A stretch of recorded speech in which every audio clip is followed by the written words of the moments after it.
आता वळूयात नाशिककडे। नाशिकच्या दिंडोरी नाका परिसरात रूपश्री अपार्टमेंटमध्ये राहणाऱ्या परप्रांतीय नागरिकांना मनसेनं चांगला चोप दिला। त्रिपाठी नामक व्यक्तीची आलोक सर्व्हिसेस नावानं सिक्युरिटी एजन्सी आहे। या अपार्टमेंटच्या 7 फ्लॅटमध्ये परप्रांतीय नागरिक राहतात आणि त्यांची स्थानिक मराठी नागरिकांवरती दादागिरी चालते। हे परप्रांतीय लोक महिलांसमोर अश्लील वर्तन करतात, अर्धनग्न अवस्थेत फिरतात, महिलांशी अर्वाच्य भाषेमध्ये बोलतात असा स्थानिक नागरिकांचा आरोप आहे। दरम्यान एका महिलेसोबत देखील परप्रांतीयांनी गैरवर्तन करत असताना या महिलेनं मनसे पदाधिकाऱ्यांशी संपर्क साधला आणि मनसेनं त्यांना आपल्या स्टाईलनं चोप दिला। दरम्यान या घटनेबाबत परप्रांतीय नागरिक कोणीही कॅमेऱ्यासमोर बोलण्यास तयार नाहीयेत। हे प्रकरण स्थानिक पंचवटी पोलीस ठाण्यापर्यंत जाऊन पोहोचलं होतं, मात्र त्यानंतर त्यांनी आपापसात हे प्रकरण मिटवलं असून कोणती तक्रार आमच्याकडे आलेली नाही असं पोलिसांनी सांगितलंय। यूपी भर क्या आप हमारे मेरे अंग पे आ नहीं सकते। एक मराठी मुलीच्या अंगावर येतोस तू, एक मराठी मुलीच्या अंगावर येतोस, तुला लाज नाही वाटत? आप अंग पे आते हो, आपको शर्म नहीं आती? अंगावर येतोय तो माणूस सरस आहे। आम्ही तुम्हाला रिक्वेस्ट करायला आलो इथे, तुम्ही अंगावर येताय आमच्या। बाईला त्रास देताना लाज नाही वाटली यांना।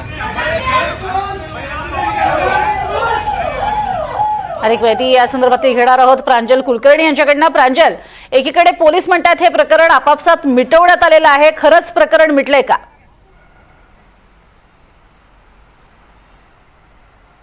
प्रज्ञा, खरं आपण जर बघितलं तर गेल्या काही दिवसांपासून मराठीच्या मुद्द्यावरती मनसे ही आक्रमक झाल्याचं बघायला मिळत आहेत। नाशिकमध्ये देखील आपण जर बघितलं तर 2 दिवसांपूर्वीची ही जी घटना आहे की रूपश्री अपार्टमेंटमध्ये राहणारे जे परप्रांतीय नागरिक आहेत त्यांना देखील मनसेने चोप दिलेला आहे। दरम्यान या रूपश्री अपार्टमेंटमध्ये राहणारे जे स्थानिक नागरिक आहेत त्यांच्याशी मी बोललो असता त्यांनी जी काही माहिती दिली त्यानुसार या अपार्टमेंटमध्ये एकूण 28 फ्लॅट आहेत आणि 28 फ्लॅटमधील एकूण 7 फ्लॅटमध्ये हे परप्रांतीय नागरिक राहत आहेत। त्रिपाठी नावक एक व्यक्ती आहेत ज्याचे हे सर्व फ्लॅट आहेत, सिक्युरिटी एजन्सी त्यांच्या आहेत आणि या फ्लॅटमध्ये सर्व परप्रांतीय नागरिक राहतात, मात्र त्यांची प्रचंड दादागिरी अशी बघायला मिळते। आपण हा व्हिडिओ देखील जर बघितला तर हे परप्रांतीय नागरिक जिथे राहतात त्याच्या समोरच एक मराठी महिलेचा खरं तर एक फ्लॅट आहेत आणि या महिलेसमोर खरं तर अर्धनग्न अवस्थेत हे फिरतात, अर्वाच्य भाषेत बोलतात, दादागिरीही केली जाते, कुठेही थुंकलं हे जातं, असे अनेक प्रकार हे होत होते। आणि ही महिला जी आहे ती त्यांची समजूत घालण्यासाठी गेली असतात त्याच्याशी देखील त्यांनी अर्वाच्य भाषेत ही भाषा जी आहे ती वापरलेली आहे। दरम्यान या महिलेने याबाबत मनसेच्या पदाधिकाऱ्यांशी संवाद साधला, त्यांच्याशी संपर्क साधला, मनसे तिथे गेली आणि मनसेने करता त्यांना देखील समजूत घालण्याचा प्रयत्न केला, अशी दादागिरी करू नका असं देखील सांगण्याचा प्रयत्न केला, मात्र त्यांनी कोणतेही ऐकून हे घेतलं नाही आहेत। यासोबतच मनसे पदाधिकाऱ्यांनी जे NDTVला माहिती दिली त्यानुसार समोरचे हे जे काही परप्रांतीय नागरिक होते, जो तिथे प्रणव त्रिपाठी म्हणून माणूस आहे ज्याची एजन्सी आहेत त्याच्याशी देखील आम्ही बोललो, मात्र त्यांनी आमच्याशी देखील दादागिरी केली। एवढंच नाही तर त्यांच्याकडे रिव्हॉल्वर देखील होती असा देखील आरोप मनसे करतात आणि त्यानंतर त्यांनी बाउन्सर हे बोलवले, मनसे पदाधिकाऱ्यांवर देखील कुठेतरी दादागिरी करण्याचा प्रयत्न केला आणि त्यानंतर मनसे पदाधिकारी हे आक्रमक झाले आणि त्यांनी चोप दिलेला आहे। दरम्यान एकंदरीत सर्व प्रकरण जर बघितलं तर कुठेतरी मनसेकडून निश्चितच कायदा हा हातात घेण्यात आलेला आहे, मात्र स्थानिक नागरिक असेल किंवा ती महिला जी सांगते त्यानुसार प्रचंड दादागिरी होती आणि ते देखील मनसेचे आभार हे मानतायत।